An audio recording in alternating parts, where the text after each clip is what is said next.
Good morning class. आज का हमारा टॉपिक है ट्रांसलेशन। ठीक है, ट्रांसलेशन को हिंदी में हम अनुवादन कहते हैं। देखो, ट्रांसलेशन की प्रोसेस में क्या होता है, हमारे पास mRNA होगा। ठीक है, और उस mRNA से हमें क्या बनाना होगा, प्रोटीन बनाना होगा। ठीक है, mRNA से प्रोटीन बनाने की जो प्रक्रिया है वो अनुवादन कहलाती है, ट्रांसलेशन कहलाती है। ठीक है, देखो इसमें क्या होगा, we will convert a nucleotide sequence on mRNA into sequence of protein या अमीनो एसिड। ठीक है, देखो इसमें क्या होगा, न्यूक्लियोटाइड का सीक्वेंस जो कि mRNA में प्रेजेंट है उसको हम कन्वर्ट करते हैं किसमें, प्रोटीन में या फिर अमीनो एसिड की पॉलीपेप्टाइड चेन में। ये जो प्रोसेस होगी इसको हम ट्रांसलेशन कहते हैं।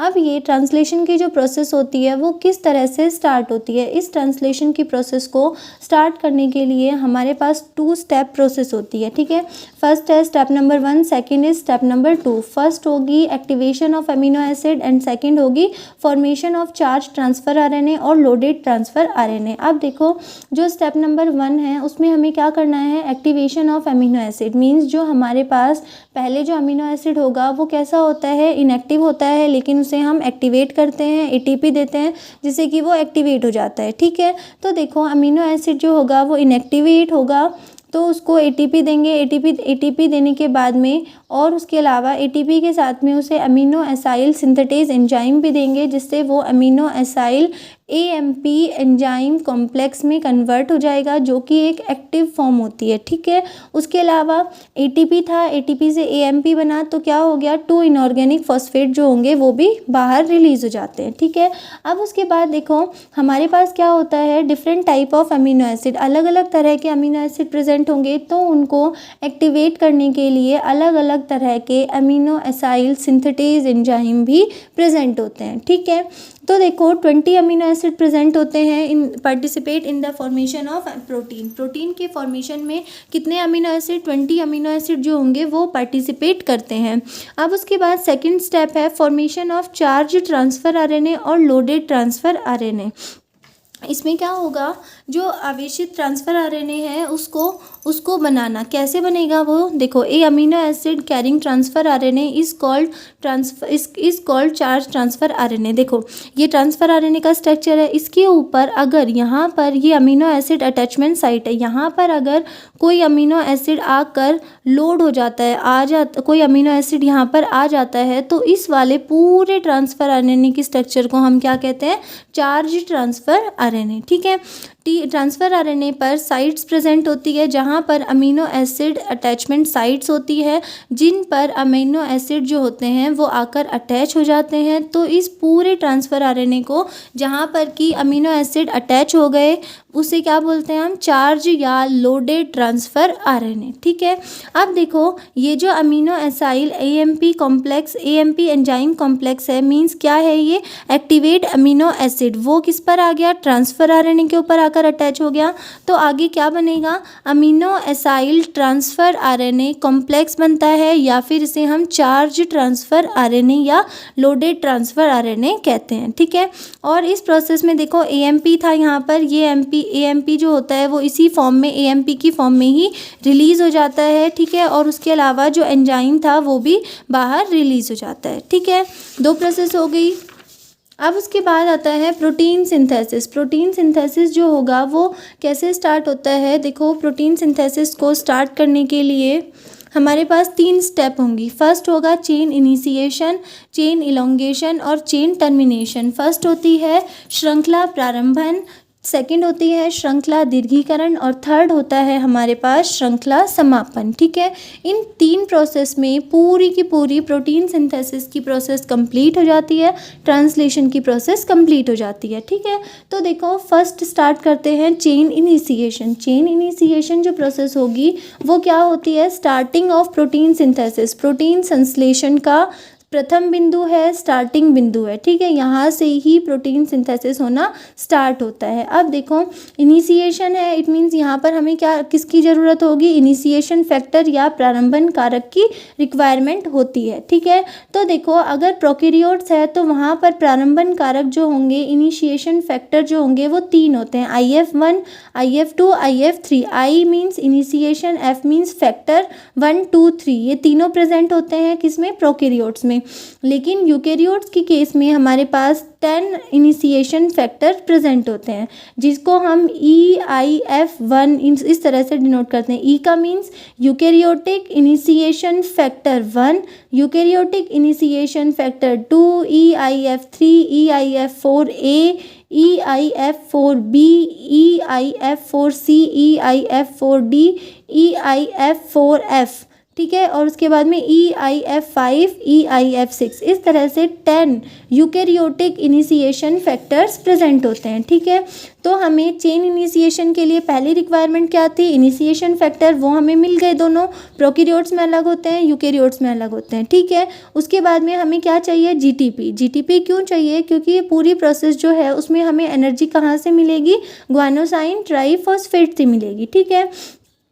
उसके अलावा हमें क्या चाहिए? Charge transfer RNA. Charge transfer RNA होगा तो यहाँ पर क्या होता है? चार्ज हो जाएगा ट्रांसफ़र आरएनए, इट मीन्स यहाँ पर अमीनो एसिड आकर अटैच हो जाएगा। अमीनो एसिड आकर अटैच होने के बाद में ये charge DNA, charge transfer RNA बन गया, ठीक है। अब ये जो चार्ज ट्रांसफ़र आरएनए है ये राइबोसोम के ऊपर जाकर अटैच होता है और फिर आगे की पूरी प्रोसेस जो होती है, प्रोटीन सिंथेसिस होगा, उनके बीच में अमीनो एसिड्स जो होंगे उनके बीच में पॉलीपेप्टाइड बॉन्ड का फॉर्मेशन होगा, जिससे कि प्रोटीन का सिंथेसिस होता है, ठीक है। उसके अलावा और क्या चाहिए हमें? राइबोसोम की यूनिट चाहिए, ठीक है। राइबोसोम जो होता है उसकी स्मॉल सब यूनिट होती है, लार्ज सब यूनिट होती है। अगर प्रोकैरियोट है इट मीन्स वहाँ पर 70S राइबोसोम होगा, जिसकी सब यूनिट कौन सी होगी? लार्ज सब यूनिट होगी 50S और स्मॉल सब यूनिट होगी 30S, ठीक है। यूकेरियोट्स है तो वहाँ पर 60S और 40S सब यूनिट्स प्रेजेंट होंगी। उसके अलावा हमें Mg+2 आयन की रिक्वायरमेंट होती है। मैग्नीशियम आयन क्या करता है? Attach the ribosome unit on messenger RNA, ठीक है। मैसेंजर आरएनए था, देखो इस तरह से ये mRNA का सीक्वेंस होता है। इसके ऊपर राइबोसोम यूनिट को अटैच करने के लिए, राइबोसोम यूनिट जो होंगी उनको अटैच करने का काम कौन करता है? Mg+2 आयन करता है, ठीक है। और उसके अलावा हमें mRNA चाहिए। mRNA का सीक्वेंस इस तरह से प्रेजेंट होता है। mRNA जो होगा वो क्या करता है? वो एक टेम्पलेट की तरह काम करता है, ठीक है। mRNA act as template for protein synthesis. Protein synthesis के लिए mRNA जो होगा वो एक टेम्पलेट की तरह वर्क करता है, ठीक है। अब उसके बाद आगे देखो, अगर प्रोकैरियोट्स है तो उनके mRNA में शाइन डेलग्रेंड सीक्वेंस प्रेजेंट होता है, जिसे हम SD सीक्वेंस प्रेजेंट होता है, ठीक है। SD सीक्वेंस भी कहते हैं। ये जो सीक्वेंस होगा इसमें 8 नाइट्रोजन बेसेस प्रेजेंट होते हैं, ठीक है। तो ये mRNA में स्टार्ट कोडोन जो होगा वो देखो 4 to 12 नाइट्रोजन बेस, पहले 8 नाइट्रोजन बेस किस में प्रेजेंट होंगे? SD सीक्वेंस में। लेकिन mRNA जो होगा ना वहाँ पर स्टार्ट कोडोन जो होता है वो प्रेजेंट होता है कहाँ पर? 4 to 12 नाइट्रोजन बेस पहले, ठीक है। स्टार्ट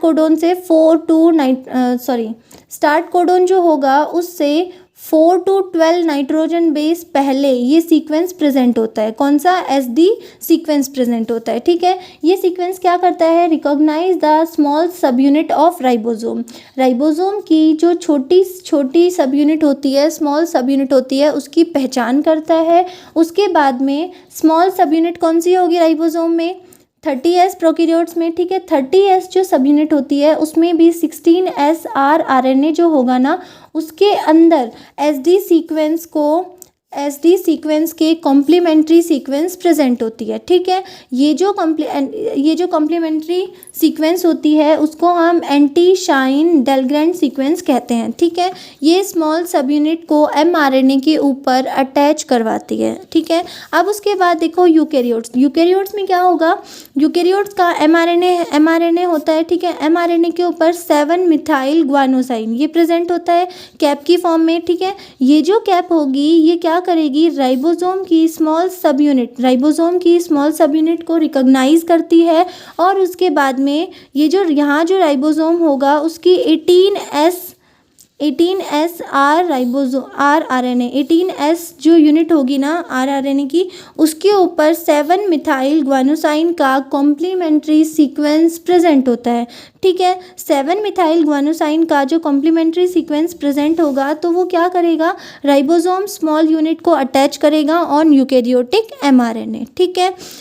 यूकेरियोट्स में एमआरएनए में 7 मिथाइल ग्वानोसाइन प्रेजेंट होता है, ठीक है, कैप की फॉर्म में। इसमें क्या होता है, राइबोसोम जो होगा वो इसकी स्मॉल सब यूनिट को रिकॉग्नाइज करता है। रिकॉग्नाइज करने के बाद में यहाँ पर 18S जो आरआरएनए होता है उस पर कॉम्प्लीमेंट्री सीक्वेंस प्रेजेंट होते हैं, किसके, 7 मिथाइल ग्वानोसाइन के, ठीक है। ये जो कॉम्प्लीमेंट्री सीक्वेंस प्रेजेंट होगा, यहाँ पर क्या होगा, राइबोसोम जो होगी उसकी स्मॉल सब यूनिट अटैच हो जाती है एमआरएनए के ऊपर, ठीक है। अब आगे देखो, लार्ज सब यूनिट ऑफ राइबोसोम। तो राइबोसोम की जो लार्ज सब यूनिट होती है वो क्या करती है, with the help of magnesium ion attach to the small subunit of ribosome. Ribosome की जो लार्ज सब यूनिट होती है वो स्मॉल सब यूनिट से किसके द्वारा जुड़ी हुई रहती है, मैग्नीशियम आयन कंसंट्रेशन के थ्रू जुड़ी हुई रहती है, ठीक है। अब उसके बाद देखो ये क्या है, सिंगल, ये एमआरएनए है, ठीक है। एमआरएनए के ऊपर यहाँ पर ये लार्ज सब यूनिट ऑफ राइबोसोम और ये स्मॉल सब यूनिट, ठीक है। अब उसके बाद में ये देखो इस तरह से होता है राइबोसोम। देखो लार्ज सब यूनिट ऑफ राइबोसोम में 3 प्लेसेस प्रेजेंट होते हैं, 3 साइट प्रेजेंट होती है। One is P site, second is a site and third is E site. P site जो होगी वो पेप्टाइडल साइट होती है, ठीक है। ए साइट जो होगी उसको हम अमीनो एसिड साइट कहते हैं या एक्सेप्टर साइट।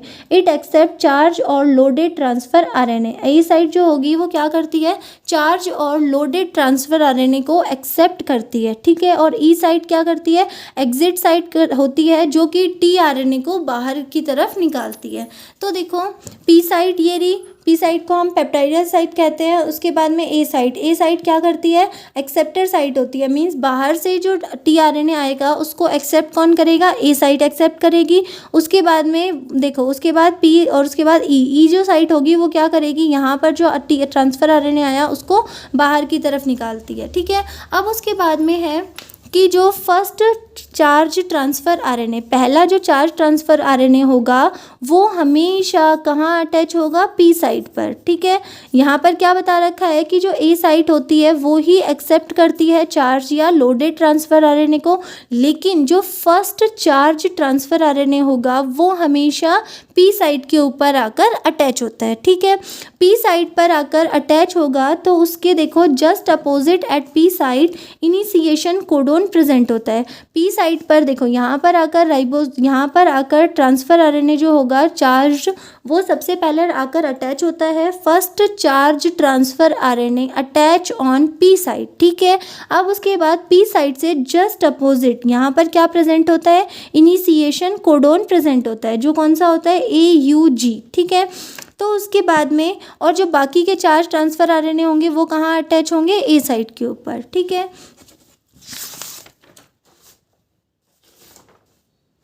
अब उसके बाद देखो फर्स्ट ट्रांसफर आरएनए है तो वो कहाँ अटैच हो गया, ये बीच वाली है, ये पी साइट है, ठीक है। इसके ऊपर first charge transfer RNA attach हो गया। यहाँ पर क्या होता है, अमीनो एसिड जो होते हैं वो जुड़े हुए रहते हैं तो ये चार्ज हो जाता है, ठीक है। चार्ज पी साइट के just opposite initiation codon present होता है, इसको हम स्टार्ट कोडोन बोलते हैं। इसके अपोजिट जो यहाँ पर ये वाली लूप है इसके ऊपर एंटी कोडोन लूप होती है ये, यहाँ पर इसके अपोजिट सीक्वेंस प्रेजेंट होता है, ठीक है। अब आगे देखो ये तो क्या था, स्टार्टिंग हो गई, ये ए साइट है, ए साइट क्या करेगी, अब जो ट्रांसफर आरएनए आएगा उसको अपने साथ बाइंड करेगी, ठीक है। अब देखो आगे होता है चेन इलोंगेशन। चेन इलोंगेशन में क्या होगा, जो second charge transfer RNA attach on A site, जो दूसरा वाला चार्ज ये तो पहला था A1, ठीक है। अब जो दूसरा वाला इस तरह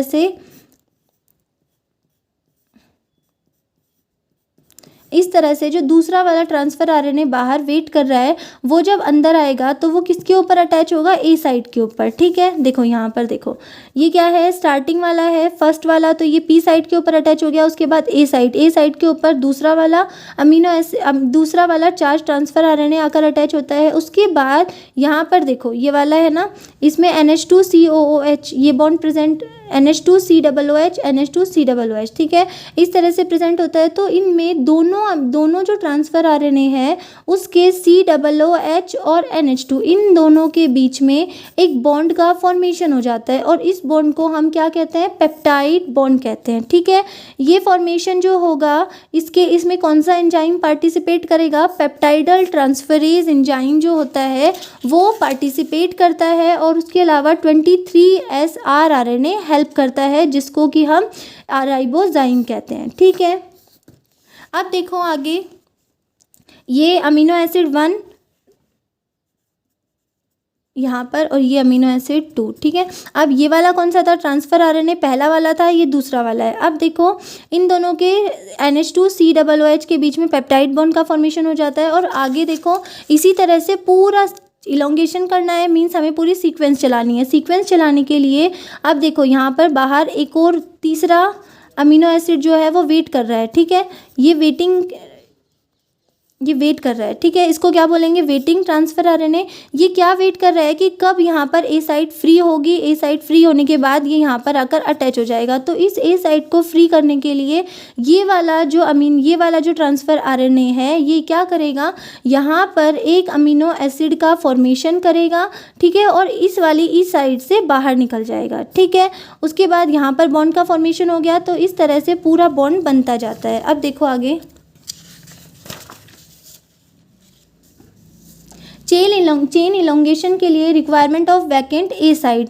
चेन इलोंगेशन करनी है तो हमें क्या होगा, वैकेंट ए साइट, खाली ए साइट की रिक्वायरमेंट होती है।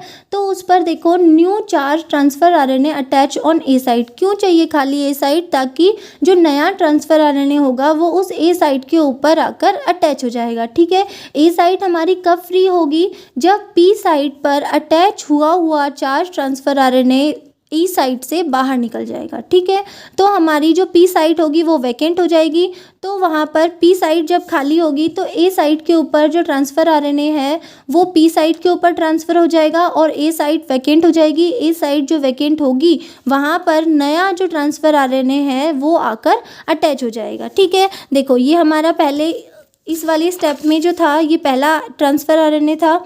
ठीक है, इसके बाद ये दूसरा था। तो आगे देखो क्या होता है कि ये जो ई साइट थी यहाँ पर, ये पी साइट और ये ए साइट। तो देखो पहला वाला था वो क्या कर रहा है, इसमें पेप्टाइड बॉन्ड बनाया और ये बाहर रिलीज़ हो गया। ठीक है, ई साइड के थ्रू ये बाहर रिलीज़ हो गया। उसके बाद दूसरा वाला जो यहाँ पर था वो इसके ऊपर पी साइड के ऊपर ट्रांसफ़र हो गया और जो बाहर वाला था वेटिंग वाला जो ट्रांसफ़र आरएनए था वो इस ए साइड के ऊपर आकर अटैच हो जाता है। इस तरह से पूरी कंप्लीट प्रोसेस, जब इनके बीच में पेप्टाइड बॉन्ड बन जाता है तो ये वाला जो अमीनो एसिड होता है वो इस तरफ आ जाएगा, फिर दूसरा वाला और इधर आ जाएगा, तीसरा वाला और इधर आ जाएगा। इस तरह से पूरी चेन का, एक लंबी पेप्टाइडल चेन का फॉर्मेशन हो जाता है। ठीक है, अब देखो जब ये पूरी पेप्टाइडल चेन का फॉर्मेशन होता है तो देखो इसमें क्या होता है, ये राइबोसोम जो है ये ट्रांसलोकेज कर रहा है। ठीक है, ट्रांसलोकेज करने के लिए at the time of chain elongation के टाइम पर क्या होता है, चेन इलोंगेशन के टाइम पर राइबोसोमल यूनिट ऑन mRNA ये क्या करती है, 5 prime to 3 prime, 5 prime to 3 prime था mRNA जो था उसकी डायरेक्शन में ट्रांसलोकेशन करती है। ट्रांसलोकेन एंजाइम प्रेजेंट होता है तो वो क्या करेगा, new codon come to the A site, translocase करेगी तभी तो नया जो कोडोन है वो ए साइड के ऊपर आकर अटैच हो जाता है। ठीक है, new codon come to the A site according to codon charge transfer RNA जो होगा वो इसके ऊपर अटैच हो जाएगा। ठीक है, new codon come to the A site के ऊपर जब नया कोडोन आएगा तो देखो नया कोडोन आएगा तो उसको क्या करेगा, टी आरएनए जो है वो उस कोडोन के साथ वो चार्ज हो जाएगा और अमीनो एसिड का फॉर्मेशन हो जाएगा। The sequence of amino acid in protein chain decided by the sequence of the codon on mRNA। Amino acid का सीक्वेंस क्या होगा इसको कौन डिटरमाइन करता है, कौन डिफाइन करता है, कौन डिसाइड करता है, जो सीक्वेंस mRNA के ऊपर प्रेजेंट है वही सीक्वेंस किसका होगा, अमीनो एसिड्स का होगा। ठीक है, अब देखो ये जो पॉलीपेप्टाइड चेन होती है इसमें बहुत सारे अमीनो एसिड आकर अटैच हो जाते हैं और एक प्रोटीन चेन का फॉर्मेशन करते हैं। ठीक है, अमीनो एसिड अटैच होंगे, उनके बीच में NH2COOH इस तरह से पेप्टाइड बॉन्ड का फॉर्मेशन करके ये जो यूनिट होती है ये बाहर निकल जाती है और पूरी आगे चेन का फॉर्मेशन करती है। ठीक है, अब आगे नेक्स्ट पॉइंट आता है हमारा चेन टर्मिनेशन। चेन टर्मिनेशन जो होगी उसमें क्या होगा, सीक्वेंस ऑफ इलोंगेशन का जो सीक्वेंस होता है वो कंटिन्यू रहता है। कब तक कंटिन्यू रहेगा, till any stop codon come to the mRNA, जब तक कि कोई स्टॉप कोडोन mRNA के ऊपर नहीं आता तब तक ये जो इलोंगेशन का सीक्वेंस है ये कंटिन्यू रहता है, लेकिन जब स्टॉप कोडोन आ जाता है तो प्रोटीन चेन का फॉर्मेशन स्टॉप हो जाता है। इस स्टॉप कोडोन को हम नॉनसेंस कोडोन भी कहते हैं। तो देखो यहाँ पर हमारे पास 3 स्टॉप कोडोन होते हैं, वन इज़ UAA, UAG और UGA। UAA इसको हम ऑर्चर, इसको हम अंबर और इसको ओपेल बोलते हैं, ठीक है। ये तीनों क्या है, स्टॉप कोडोन होते हैं। स्टॉप कोडोन का क्या मतलब है कि जो इससे पहले वाले जितने भी कोडोन थे, जैसे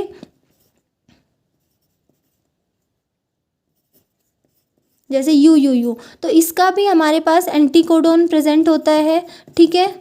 लेकिन जो स्टॉप कोडोन होता है ना, उसका कोई भी एंटी कोडोन प्रेजेंट नहीं होगा। अगर एंटी कोडोन प्रेजेंट नहीं होगा, इट मीन्स वहाँ पर क्या होगा, अमीनो एसिड का फॉर्मेशन भी नहीं होगा। अमीनो एसिड के लिए वो कोड ही नहीं करेगा। अगर वो वहाँ पर कोड नहीं करेगा तो क्या होगा, वो प्रोसेस स्टॉप हो जाएगी, ठीक है। तो देखो इसमें चेन टर्मिनेशन के लिए रिलीजिंग फैक्टर्स प्रेजेंट होते हैं। Releasing factors help in chain termination, जिसमें क्या होता है, प्रोकैरियोट्स है तो वहाँ पर RF1, RF2, RF3 ये 3 तरह के प्रेजेंट होते हैं। लेकिन अगर यूकैरियोट्स है तो वहाँ पर ERF1 प्रेजेंट होता है, ठीक है। केवल एक प्रेजेंट होगा, यूकैरियोटिक रिलीजिंग फैक्टर प्रेजेंट होता है, ठीक है। अब आगे देखो,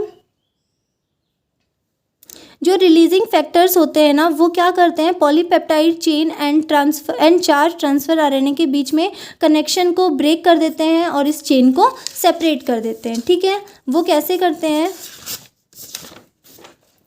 स्टॉप कोडोन जब आया तो स्टॉप कोडोन जो होता है ना, वो कभी भी आ सकता है। ऐसा नहीं है कि स्टॉप कोडोन एक पर्टिकुलर टाइम के बाद ही आएगा, वो कभी भी आ सकता है। देखो यहाँ पर E साइट थी, यहाँ पर P साइट थी, यहाँ पर A साइट थी। तो सबसे पहले जब हम ट्रांसलेशन की प्रोसेस स्टार्ट करते हैं तो सबसे पहले जो ट्रांसफ़र RNA होगा वो P साइट के ऊपर अटैच होता है। P साइट के ऊपर अटैच होने के बाद में दूसरा अगला आने वाला A साइट के ऊपर अटैच होगा, तीसरा वाला बाहर वेट कर रहा होता है। जब ये P साइट फ्री होगी, जब ये P साइट फ्री कैसे होगी, जब ये वाला ट्रांसफ़र RNA इस वाली E साइट से, ये ट्रांसफ़र RNA है, इसने कोड किया और यहाँ पर क्या बनाया, अमीनो एसिड बनाया। अमीनो एसिड बनाकर ये जो होता है ना, ये अमीनो एसिड बाहर निकल जाता है, ठीक है। ये बाहर निकल गया। अब उसके बाद में P साइट वैकेंट हो गई तो A साइट वाला जो होगा, A साइट वाला ट्रांसफ़र RNA वो इसके ऊपर आता है और बाहर वाला यहाँ पर आता है। इस तरह से पूरा सीक्वेंस चलता रहता है। तो देखो यहाँ पर हमने जो चेन बनाई है उसमें 8 अमीनो एसिड है, 1 2 3 4 5 6 7 और 8, ठीक है। जो 7 है उन 7 के बीच में क्या प्रेजेंट है, इस तरह से ये जो बॉन्ड है इसको हम पेप्टाइड बॉन्ड है, ये प्रेजेंट है। लेकिन जब यहाँ पर आगे देखो A साइट है, A साइट के ऊपर नया ट्रांसफ़र A साइट जो है उसके ऊपर देखो ये क्या है, स्टॉप कोडोन। यहाँ पर क्या होगा, स्टॉप कोडोन आ गया। स्टॉप कोडोन आने के बाद में क्या होता है कि यहाँ पर रिलीजिंग फैक्टर रिलीज होते हैं। ये रिलीजिंग फैक्टर क्या करते हैं, ये जो अमीनो एसिड की चेन बन गई इनके साथ में इसका कनेक्शन ब्रेक कर देते हैं। यहाँ से इस कनेक्शन को तोड़ देते हैं। तोड़ने के बाद में ये जो पॉलीपेप्टाइड, ये जो प्रोटीन चेन है ये अलग हो जाती है और ये वाला यूनिट है ये सेपरेट हो जाती है, ठीक है। इस तरह से जो स्टॉप कोडोन होते हैं वो किसके लिए रेस्पॉन्सिबल होते हैं, चेन टर्मिनेशन के लिए, ठीक है। ट्रांसलेशन की प्रोसेस कंप्लीट है। और उसके बाद देखो जब एक बार स्टॉप कोडोन आ गया, उसके बाद अगर दूसरा नया जो कोडोन होगा अगर वो स्टॉप कोडोन नहीं होता तो नया जो प्रोटीन बनेगा, अगेन न्यू प्रोटीन जो होगा उसके लिए वापस से स्टार्टिंग से वही प्रोसेस होगी। तो कैसे कि पहले वो P साइट से अटैच होगा, पहला वाला चार्ज ट्रांसफ़र RNA, उसके बाद वाला A साइट से, तो पूरी प्रोसेस वही रिपीट होती रहती है, ठीक है। कंप्लीट है ट्रांसलेशन।